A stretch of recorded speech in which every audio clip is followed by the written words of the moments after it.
Good morning বন্ধুরা, আশা করছি সবাই খুব ভালো আছো। সকাল সকাল মা এদিকে দেখো ঘর দোর সমস্ত কিছু মুছে নিয়েছে, কারণ আজ বৃহস্পতিবার, দুদিনের ব্লগ একসাথে দিচ্ছি। এদিকে রান্না করছি, ছোট ছেলে কিছুতেই কারো কোলে থাকবে না, তো ওকে নিয়ে নিয়ে তরকারিটা ঘাটছি।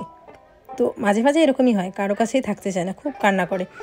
তো যাই হোক, এদিকে আমি তরকারি রান্না করছি, বাকি সমস্ত রান্না করা শেষ, শুধুমাত্র এই তরকারিটা হলেই হয়। দুদিনের ব্লগ একসাথে এই জন্যই দিচ্ছি, মাঝখানে একদিন গ্যাপ দিয়েছিলাম। তো চলো বন্ধুরা, ভিডিওটা দেখতে থাকো। তো বন্ধুরা, এখন বাজতে চলছে সকাল 10টা, আর পাপা এদিকে বসে আছে, তাই না বাবা? তাই না? ও এমনিতে বসে থাকতে পারে, কারণ আমি যখন ধরে ধরে একটুখানি বসে রাখি, মানে বেশিক্ষণ বসে থাকতে পারে না, ধাপ হয়ে যায়। তো যার কারণে এদিকে এরকম করে ব্যারিকেড দিয়ে রাখছি, কারণ আমি একটু কাজ করছিলাম সেই জন্য। বাবা বাবা আমার পাপা পাপা পাপা শোনাই, এই যে পাপা পাপা, হাই উতো উতো উতো উতো, ধাপ হয়ে যায়, ধাপ হয়ে যায়। এই ছেলে ছেলে বাবা, এটা কি ঘুমু হচ্ছে? ঘুমু হচ্ছে, ঘুম ঘুম। আয় বাবা, বাবা রে, আয় আয় আয় আয় আয় আয়। কি হতেছে এটা?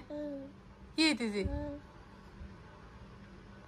হ্যাঁ হ্যাঁ হ্যাঁ, আমরাও দেবো মালাই। মা কি হয়েছে? এদিকে দেখে বলো, বলো ভুতুমা। মর্নিং গবলি শোনা, আমার গুড্ডু বাবা, এটা গুড মর্নিং, গুড মর্নিং। করতে হবে না। এদিকে পরের দিনের ব্লগ দিচ্ছি বন্ধুরা। এখন বাজতে চলছে সকাল প্রায় 8টার মতো। সকাল সকাল একটা ভারী খাবার খেয়ে নিলে তাহলে আর মানে কোনো চিন্তা থাকে না দুপুরের খাবার কখন হয় হোক। আর আমার সব থেকে ফেভারিট হচ্ছে দই চিড়া, কলা, এগুলো দিয়ে। আর সেটা খেলে অনেকক্ষণ পেটটাও ভরা থাকে আর পেটটা ঠান্ডাও থাকে। আর এরকম গরমের দিনে যদি দই হয় বাড়ির পাতা, তাহলে তো আর কোনো কথাই হয় না। তো এদিকে চিড়া দিয়ে দিলাম, মুড়ি দিয়ে দিলাম, তার সাথে হচ্ছে একটুখানি নুন, কলা, চিনি, আর তারপরে হচ্ছে বাড়ির খাঁটি গরুর দুধের দই। দারুণ টেস্ট হয় এরকম সকালের খাবারটা খেলে, পেটটাও ভরা থাকে, ঠান্ডাও থাকে, আর খিদেও পায় না। তো এই দিয়ে আমরা সকালে সবাই মিলে খাওয়া দাওয়া করে নিয়েছি। তারপরে দুপুরকার রান্না করব। আর দুপুরে আজ বর একটুখানি মাংস নিয়ে এসেছিলো। যদিও বা গরমের দিনে মাংস আনলে আমার প্রচণ্ড রাগ উঠে যায়, কারণ আমি চাই না গরমের দিনে মাংস আনুক। তো কি করব, এখন নিয়ে আসছে তো কিছু করার নেই। তো আসলে জোর করেই নাকি দিয়ে দিয়েছে, তো সেই জন্য আর কি করব। আর এদিকে দেখো আমি তরকারি কেটে নিয়েছি, সব কিছু দিয়ে একটা নিরামিষ তরকারি করব, যেটা আমাদের বাড়িতে প্রায়শই হয়। আর এদিকে আমি তোমাদের দাদাভাইকে খেতে দিয়ে দিলাম। আর ওর খাবার ধরনটা একটুখানি আলাদা, আমার কাছেও ভালো লাগে না, তোমাদের কাছে যেরকম ভালো লাগে না একসাথে সুন্দর করে মেখে তারপরে খাবে যে, তা না। ওই একটুখানি কলা ভেঙে নিবে, দই নিবে, একটুখানি কাঁঠাল নিবে, এইভাবে খায়। মানে আমার বিদিক ইচ্ছা লাগে ওর খাওয়াটা দেখতে গেলে। তো সেই জন্য আমি ওর খাওয়া অনেকবার বলেছি এভাবে খেয়েও না, ভালো লাগে না। একটা খাওয়ার একটা তৃপ্তি আছে, শান্তি আছে, একটা টেস্ট আছে, যেই টেস্টটা ও কোনো দিনও বোঝে না। তরকারিও সব তরকারি একসাথে মিক্সড করে মেখে খেয়ে নেয়, ভালো লাগে না। তো যাই হোক, ও খেয়ে নিল, তারপর ওর থালের মধ্যে আমিও খেয়ে নিচ্ছি দই চিড়া। কার সাথে কথা বলো? দিদুন বলো, দিদুন।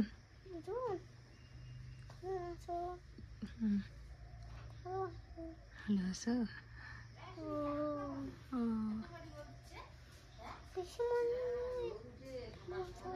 পিসুমনি কেমন?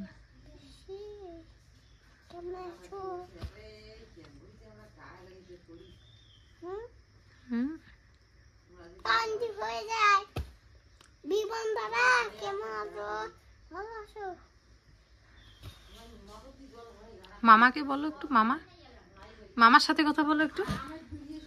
ও শোনা, মামাকে বলো, মামা কেমন আছো? বাবা বলো, মামা। খরগোশ, খরগোশ কি করে? বাঘ কি করে? সবাই ভালো আছে?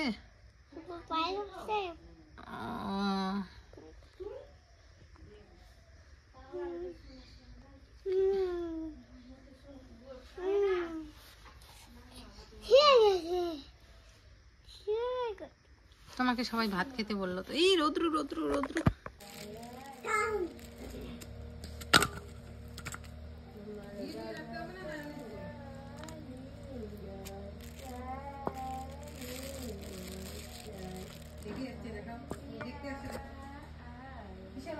কিসের মাংস বাবা? হ্যাঁ, মুরগির মাংস। মুরগির মাংস। তুমি লেগ পিস খাবা?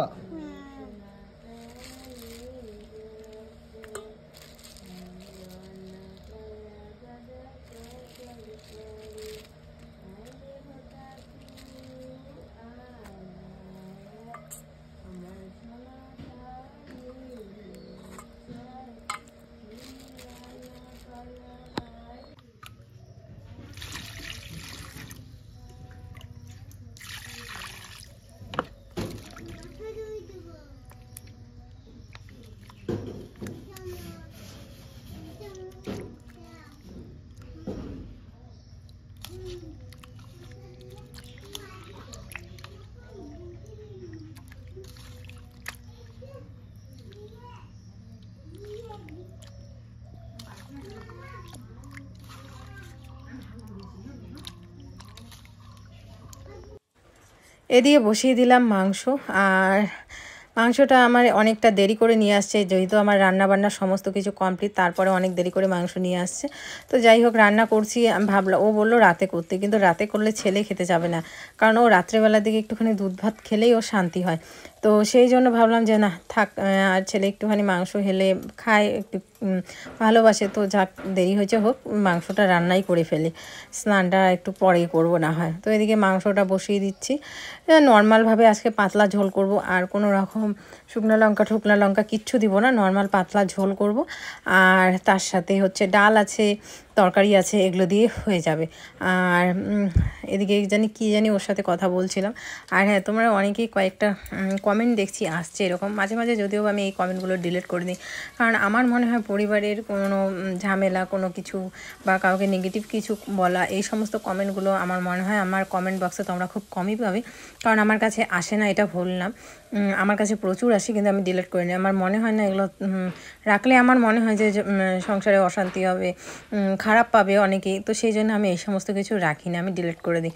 কিন্তু প্রায় সেই কমেন্টটা আসছে, সেই জন্য ভাবলাম যে তোমাদের উত্তর দেওয়াটা দরকার, কিন্তু আমি দিব না, উত্তরটা তোমাদের দাদাভাই দিবে। অনেক সময় সমস্ত কিছুর উত্তর আমি না দিয়ে আমার মনে হয় ও দিলেই বেশি বেটার হবে, তাই না? তো যাই হোক, এদিকে মশলাটা আমি সুন্দর করে কষিয়ে নিলাম, কষিয়ে নিয়ে তারপরে মাংসটা দিয়ে দিব। আর হ্যাঁ, তোমাদের তো বলা হয় নাই, মাংসটা কিসের মাংস এনেছিল জানি, ও দেশি মুরগির মাংস।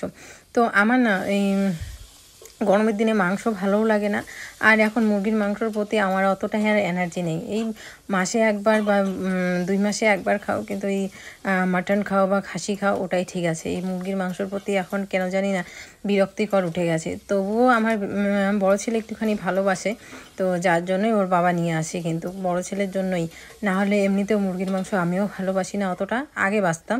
আর তোমাদের দাদাভাই তো ওই ভালোবাসেই না বলতে গেলে। তো যাই হোক, এদিকে ভালো করে মশলাটা কষিয়ে নিলাম, দেখতেই পেলে কাঁচা লঙ্কা দিয়েছি, শুকনো লঙ্কা দিলে তোমাদের দাদাভাইও গালি দেয়। আর যেহেতু ছেলেকে খাওয়াবো, তার মধ্যে গরমের দিন, আর হ্যাঁ, খাওয়াবো বললে অনেকেই আবার ভাবো যে অনেক খায় বোধহয় মাংস, কিন্তু না, আমার ছেলে শুধুমাত্র 1 টুকরা মাংস শুধু ওর পাতের পাশে থাকলেই হবে, ওটা দিয়ে ভাত খেয়ে নেয়, 1টা টুকরোই শুধু, বেশি না। 1টা টুকরোর বেশি 1 ফোঁটাও ওকে আমি দিই না, কারণ মাংস খাওয়া বেশি ভালো না। আর ডিমটা, হ্যাঁ, ডিমটা আমি গোটাই দিই ওকে, মাছটা আনলে মাছটা গোটা দিই, কিন্তু মাংস আমি 1 টুকরাই দিই, 1 টুকরোর থেকে 2 টুকরো, এর বেশি ও মাংস খায় না। আর এই মাংসগুলো না একটু টাইম লাগে হতে, যেমন এমনি পোলট্রির মাংস বা এমনি মুরগির মাংস হতে তাড়াতাড়ি হয়ে যায়, কিন্তু দেশি মুরগিটা একটুখানি সময় লাগে বেশি।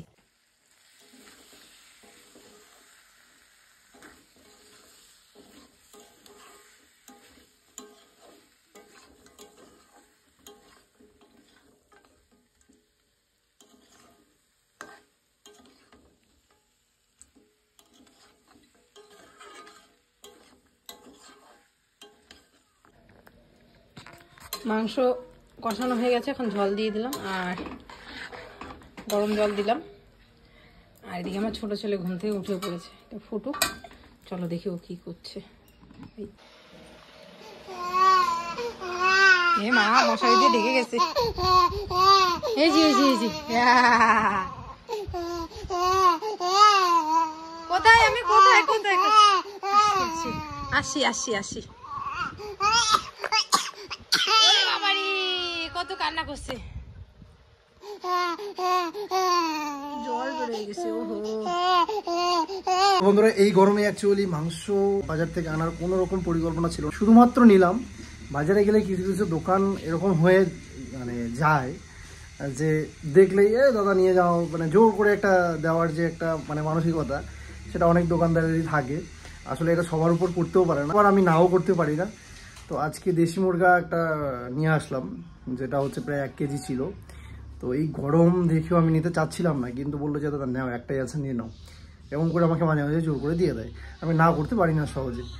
তো যাই হোক, কেমন হয়েছে রান্না সেটা টেস্ট করে তোমাদেরকে বলছি। আর এই গরমে মাংস নিয়ে আসা, তো ও তো মিতু মানে আমার সাথে সাথে ও চেঞ্জ হয়ে গেছে, বলছে যে মাছই নিয়ে আসতে, কেন মাংস নিয়ে আসলে, অনেক বকা, মানে অনেক কিছু কথা শুনতে হলো আমাকে।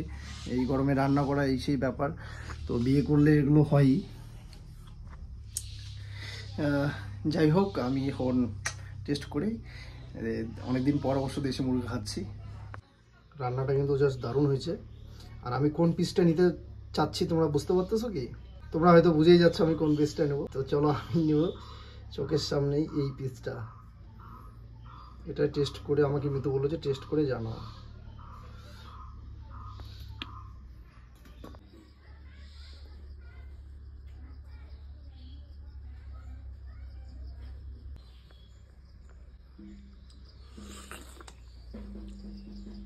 দারুণ।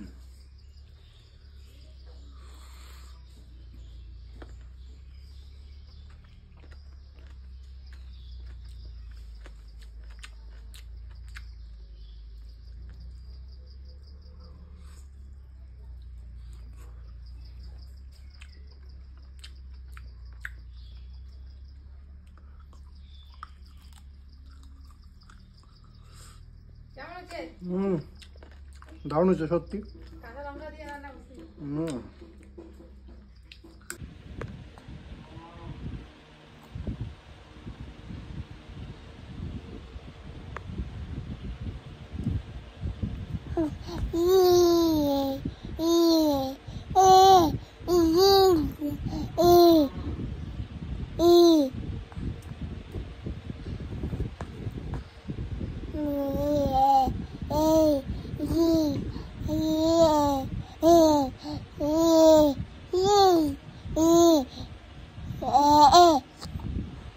হ্যালো বন্ধুরা, যাই হোক, আজকে প্রচুর গরম, কি বলবো আর, মানে থাকা যাচ্ছে না, এমন হয়ে যায় এই গরমের দিনে। সবার বাড়িতে কম বেশি ফ্যান চলে, যার জন্য ফ্যানেরও পাওয়ারটা খুব কমে যায়।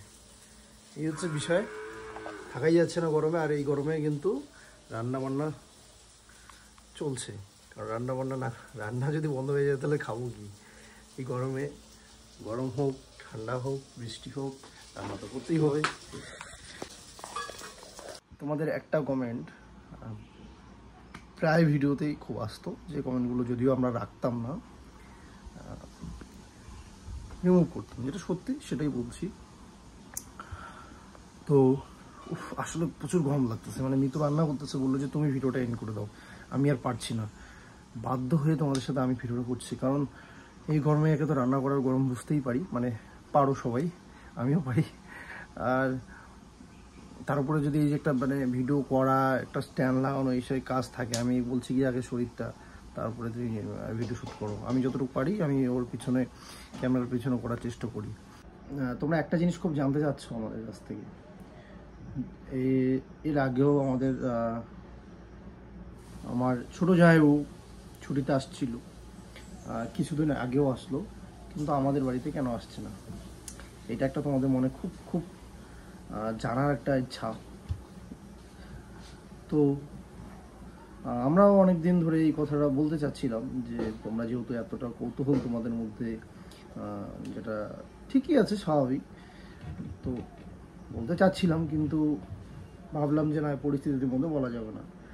কারণ ওদের বাড়ির পরিস্থিতিটা তোমরা মোটামুটি সবটাই জানো, ভিডিওতে হয়তো দেখো, সর্দির ভিডিওতে। সেই ক্ষেত্রে তো তখন আর এইসব বিষয় নিয়ে ভিডিও করার মানসিকতা ছিল না।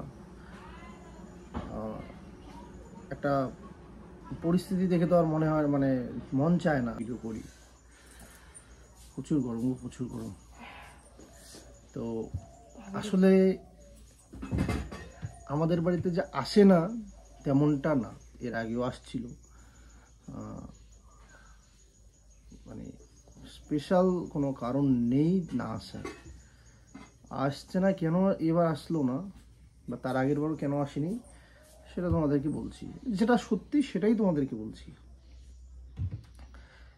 আগের বারের যে ছুটিটা ছিল ওইটা হয়তো বা খুব কম দিনের ছুটি ছিল, আর আসলে এত গরম থাকাই যাচ্ছে না। এবার যখন আসলো তখন ওদের বাড়ির কি পরিস্থিতি সেটা তো তোমরা জানো, কিভাবে সম্ভব আমাদের বাড়িতে আসা। তো আগেরটাতে ছুটি খুব হয়তো কম ছিল, এবার আমার সঙ্গে যেহেতু এবার আমাদের বাড়ি আর ছোটো জামাই ওদের বাড়ি যেহেতু খুব পাশাপাশি বলতে কত হবে, হার্ডলি 1.5 কিলোমিটার এরকম হবে ডিস্টেন্স। তবুও মনে হয় না, যাই হোক কাছেই আর কি। আমরা যে বাজারে যাই, আমাদের যে লোকাল বাজার, সেই বাজারের পাশেই ওদের বাড়ি। তো সেক্ষেত্রে দেখা হওয়াটা খুব স্বাভাবিক, সকাল সন্ধ্যা। তো বাজারে যখন নর্মালি দেখা হয়, আমি কিন্তু সবসময় বলি যে আসতে বলি আমাদের বাড়িতে আসা করে। তো বলে যে আরে যাবো, মানে এই কথাটা বলতো আর কি সবসময়, যে যাবো। আসলে আমিও বেশি জোর করতে পারি না, এত সব কিছু তো দেখছি, যতটুকু বলা যায় একটা সৌজন্যতা। তো মানে হয় আসতে চেয়েছিল, কিন্তু পরিস্থিতির চাপে আসতে পারিনি। তো এটাই হচ্ছে ব্যাপার, যে এরকম কোনো ব্যাপার নেই না আসার, আসলে এই চাপের জন্যই আসতে পারিনি। এই বিষয়টা তোমরা অন্যভাবে হয়তো বা নিচ্ছিলে, যেহেতু আমরাও শেয়ার করছি না। তো এই হচ্ছে ব্যাপার, সেরকম কোনো ব্যাপার না। তো এটাই তোমাদের সাথে খোলাখুলি শেয়ার করলাম। আর এর মধ্যে কোনো আর অন্য কোনো কারণ বা অন্য কোনো সমস্যা বা অন্যরকম বা তেমন কিছু হয়েছে এমনটা না। যাই হোক, ভালো থেকো, সুস্থ থেকো। আসলে প্রচুর গরম হওয়ার ভিডিও করার এই কারেন্টও চলে গেছে। মানে গ্রামে যেমন শান্তি তেমন কষ্ট, এটা মানতে হবে। ভালো থেকো সবাই, সুস্থ থেকো, হাসি খুশি থেকো, আর আমাদের সাথে এভাবেই থেকো। আজকের মতো বাই, আর একটি নতুন ভাবে তোমাদের সাথে দেখা হবে। টাটা।